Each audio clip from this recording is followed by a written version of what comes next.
Ok, bienvenue à toi dans la partie de la vidéo.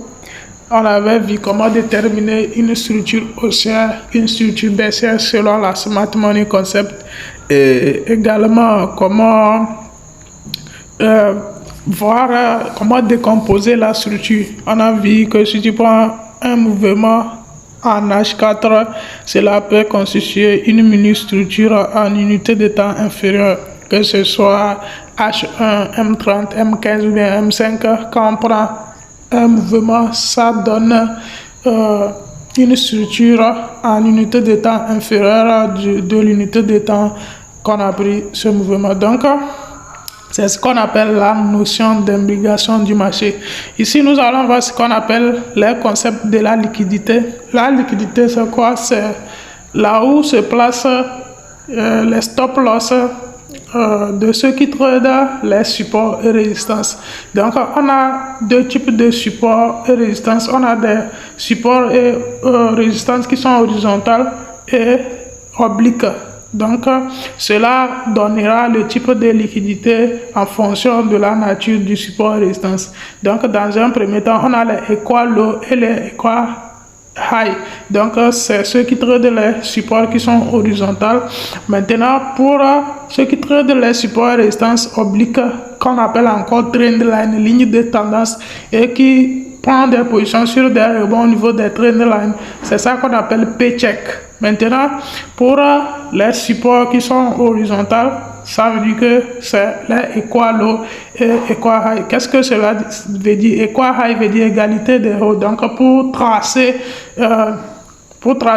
une résistance, il faut 2 hauts minimum pour tracer. Et quand on a notre résistance, on prend celle là-bas et le stop loss reste derrière la résistance. C'est pareil pour les equal low. Là-bas, c'est un support. Et quand on trace on relie 2 bas, ça donne un support et on peut se positionner en bas pour mettre le stop loss derrière.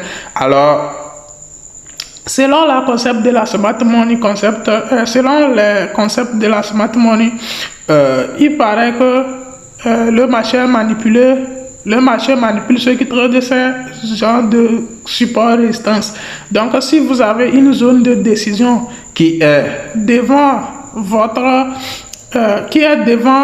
un support, c'est-à-dire égalité des hauts, si vous avez votre DP, nous sommes dans un cas de sell, ça veut dire que nos DP doivent être après.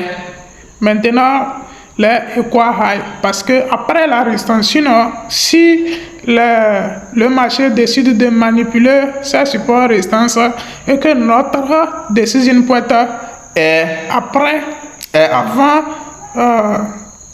avant ces supports et résistances, ça va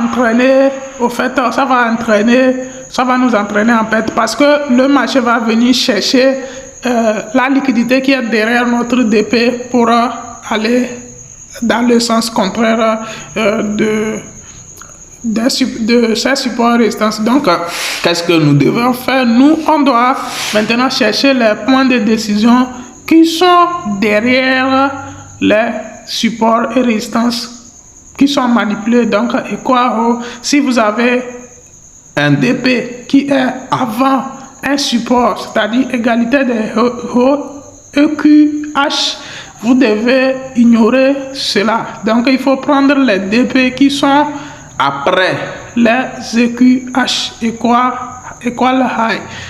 Maintenant, si c'est dans le cas de buy d'une structure haussière, ça veut dire que c'est equal low. Vous devez viser les decision points qui sont après également les EQL, equal low. J'espère que j'ai été clair là-dessus. Dans notre cas, on vise equal high parce que la structure est baissière. Voilà, donc on va maintenant laisser le marché manipuler les résistances dans notre cas pour une seule résistance pour aller chercher maintenant notre DP et continuer la baisse. Donc, si vous remarquez ces genres de manipulations, ce sont des retracements. Donc, ces manipulations viennent sur des retracements. Quand on a notre BOS, souvent le marché vient directement dans notre DP. Souvent, il y a manipulation avant que ça arrive en DP. Donc, c'est ce qui fait que vous allez souvent voir vos DP, le marché vient, il ignore vos zones de prise de décision. Cela dépend de ces critères. Soit la liquidité est derrière votre DP, ou soit le marché a pris la liquidité derrière Equalo et il fonce avec grande allure sur votre DP. Rappelez-vous, dans la vidéo passée, je vous ai dit, regardez le comportement du prix quand il arrive au niveau de votre DP. Si le prix est violent, c'est-à-dire on a des bougies de grande taille, il faut éviter, il faut ignorer en même temps ces zones de décision. Ces DP, il faut l'ignorer. Mais quand le marché galère en venant dans votre zone, ça veut dire que c'est bon signe, comme ce qu'on a ici. Le marché fait des manipulations devant notre zone de prise de décision. On attend que la manipulation finisse pour qu'on puisse prendre le DP qui est juste après la manipulation. Donc, pour le trendline, c'est comme ça. Donc, quand ils tracent le trendline oblique, ils prennent des positions de buy et puis ils mettent les stop loss derrière. Donc, ceux qui jouent sur des rebonds. Donc, on va attendre également que le marché accumule tous ces ordres-là et arrive dans notre zone de prise de décision pour aller dans le sens de la structure en H4. Donc, j'ai été vraiment clair là-dessus et j'espère que vous m'avez suivi jusqu'à la fin. Donc, abonnez-vous à la chaîne et activez la cloche de notification.